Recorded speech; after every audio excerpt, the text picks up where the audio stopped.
made in a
as having been conducted in a free, fair, transparent and credible manner, faithfully reflecting the will of the party delegates.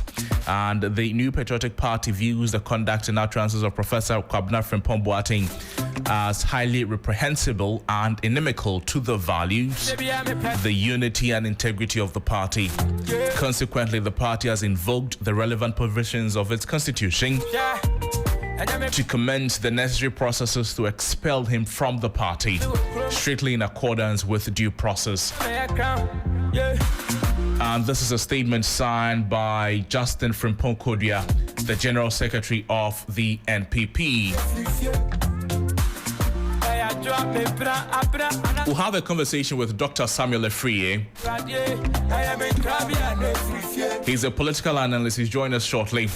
But this is in relation to the NPP beginning formal processes to expel former Minister for Environment, Science, Technology and Innovation. And that is news reaching us this morning, Professor Frimpong-Boateng. And that follows comments made in a television interview describing the party as fake and questioning its internal democratic credentials. I say again that in a statement signed by the party General Secretary Justin Frimpong-Boateng, the NPP said it had taken due notice of remarks made by Professor Frimpong-Boateng on Channel 1 TV on Monday, 12 January 2026, during which he openly stated that he no longer considers himself a member of the party. According to the statement, the former minister also made what the party describes as disparaging remarks about the NPP and alleged that the 2023 presidential primaries was rigged in favor of former Vice President Dr. Bawumia, the party's presidential candidate for the 2024 general elections.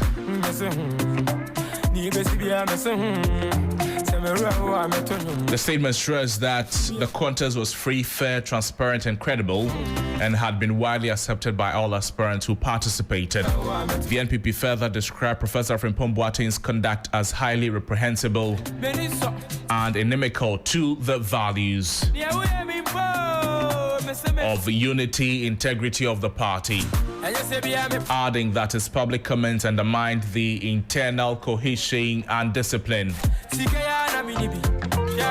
Consequently, the party has invoked the relevant provisions of its constitution to commence the necessary processes to expel him from the party strictly in accordance with due process. Let's have a conversation on the back of this and speak with a political analyst.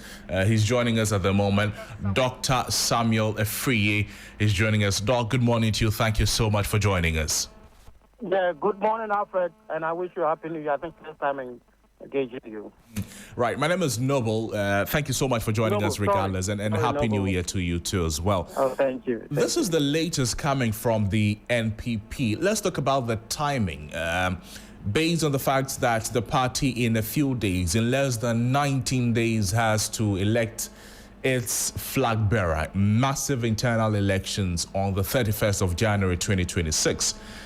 What does this statement, what does it say to the larger support base of the party?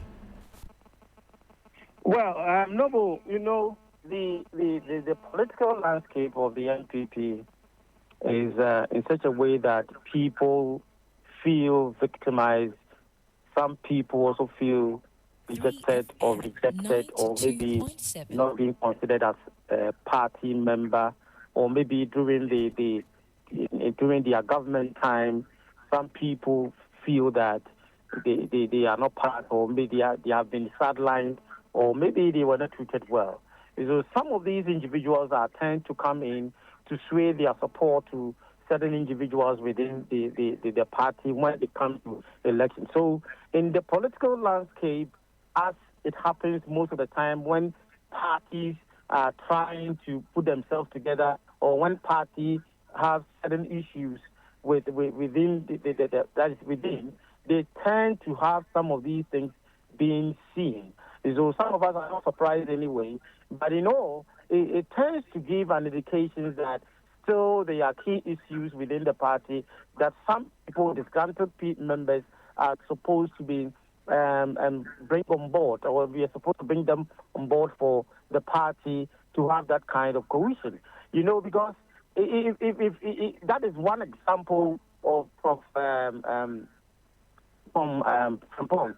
As yesterday, I listened to him on one of your TV stations. So it's quite unfortunate that it happened. But you know, when it comes like this, it gave an indication, because the statement that he made was to let members know that the election that they had in terms of the presidential candidate, it was rigged, of which Ken Trump is also been putting this assertion into in their politics. So it does support Ken's issue. But my concern is that when you make this statement, what are the evidence to support this argument?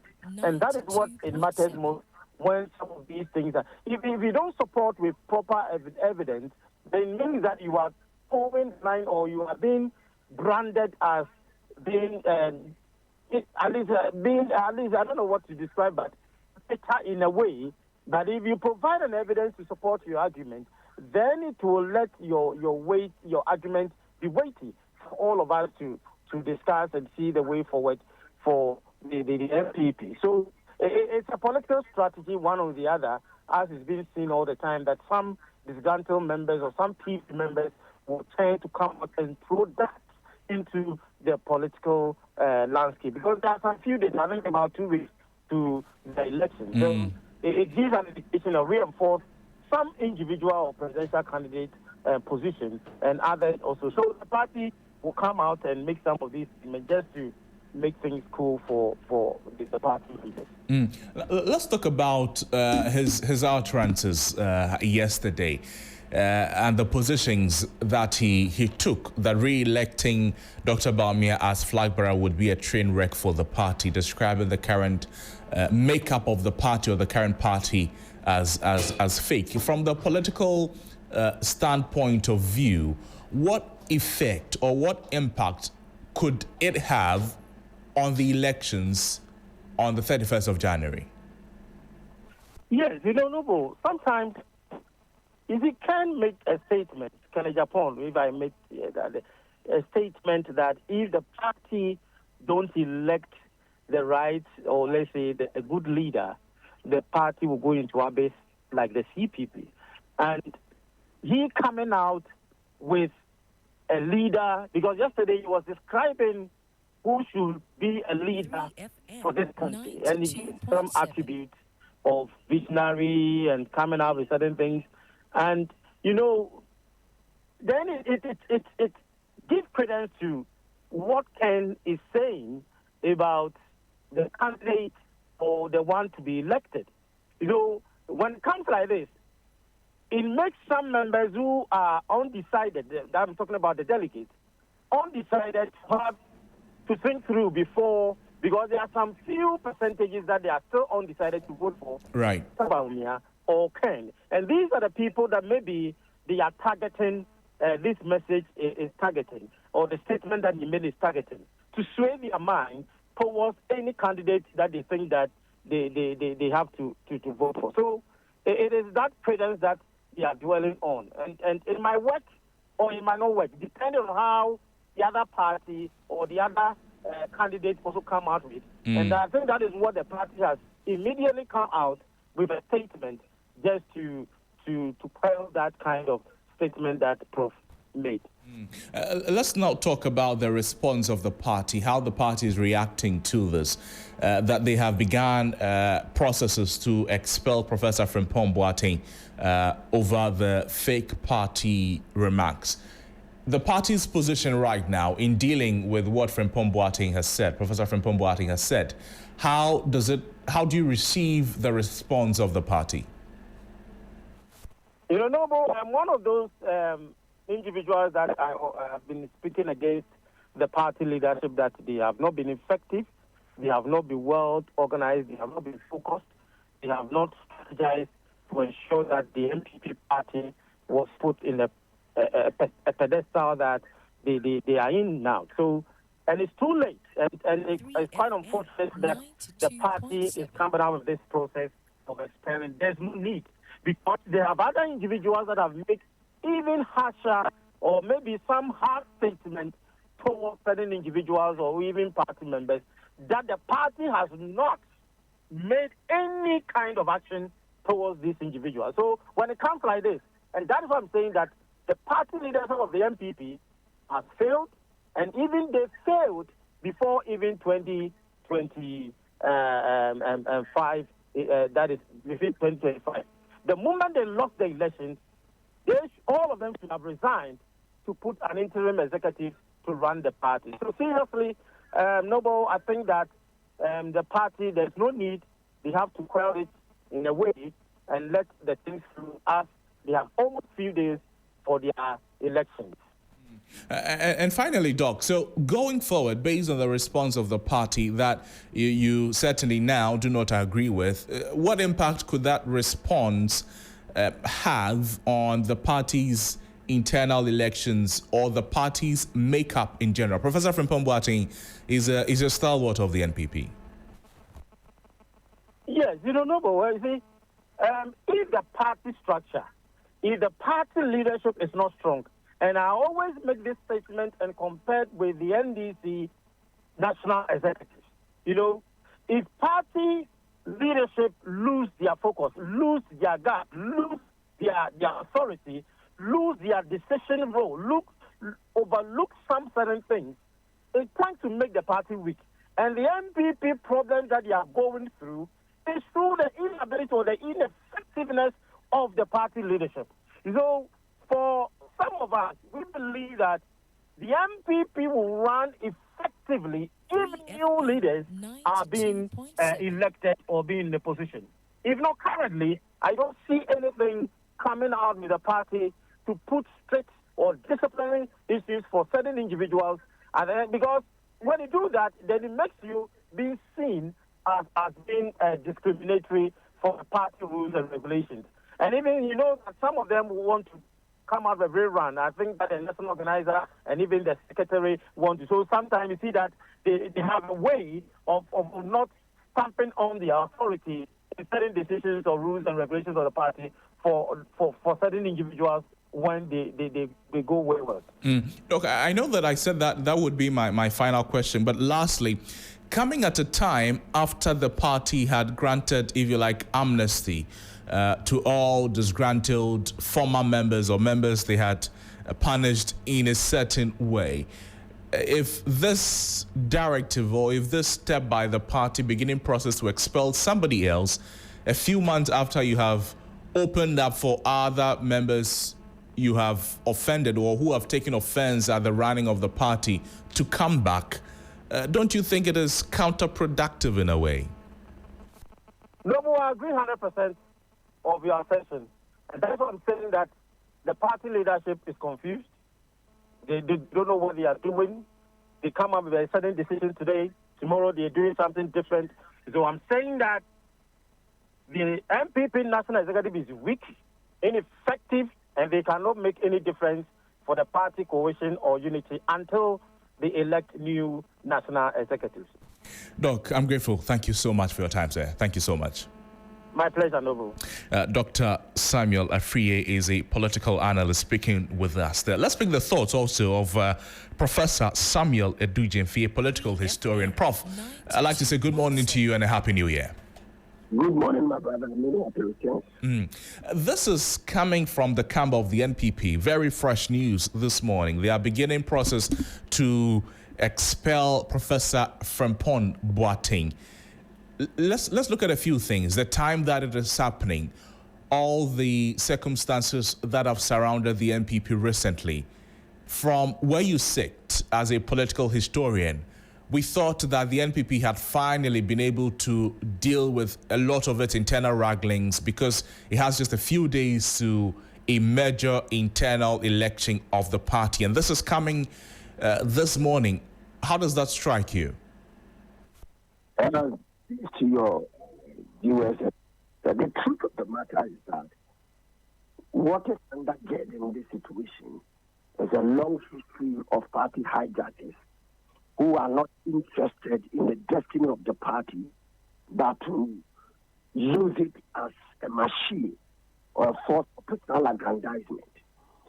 Is it not the case that the party historically has evolved and has built capacity for itself? And not too long ago, it was known to be that party that had individuals with a lot of intellectual acumen and were able to build the party through catharsis in the sense of dissent or contrary views or opinion. And MPP's own internal democratic credentials, among other things, held. And it was said that the party itself has contributed to garner democratic credentials and gains over time. And for that matter, it was anticipated that such strong internal party arrangement had a tendency or proclivity to shape our national discourse. But we have seen also, not too long ago, when the current crop of executives took over on the back of a party that was deeply fragmented because Paul and others were removed. And the agenda was Machiavellianism, among other things, to eliminate all opponents therein to ensure that somebody had political capital. That gave it to the presidency of Mr. Akufo-Addo, His Excellency, and also Dr. Mahmoud Bawumia. They stayed in power for 8 years. By the time their 8 years was over, there was a lot of agitation on the streets for the economic challenges Ghanaians were going through. The party's leadership were young men who people believe had both wisdom, tact, knowledge, and zeal to be able to play both black and white keys, working with the old to cement the future of the party. But the performance of the party itself in government had made it lose confidence and also the kind of support that the state had for it in terms of the populace who went to vote from time to time. The challenge also was that they had a candidate who could not leverage because his image was also tainted as a result of the government he was keenly part of or served as a core member thereof. So fundamentally, there was a challenge within the party. The internal party conflict, wrangling, have not been dissolved. Today, is still well and alive. And one of the things we have been able to follow through over time is that anybody who had a contrary view was removed. Anybody who had a dissent was attacked. And anyone who wanted the harsh rays of the sun of politics to shine within the party was also curtailed or muzzled. And so what we see today is a certain Professor Frimpong-Boateng who has been vociferous, who has been outspoken, and among other things, shared his thoughts as both as a politician and also as an intellectual to speak the truth to power and also to his own party. It has not earned him a lot of good or goodwill and good name. And his party have decided to do him in because they perceive that by shining the light on the party to expose the state of decadence of the party is rather, if you like, deepening the woes of the party. But if the NPP executive considers the party as a brand, then they ought to have done better and not allow hijackers in themselves and others to hijack the party. What they have done so far is not anything good to write them about. It is rather much ado about nothing.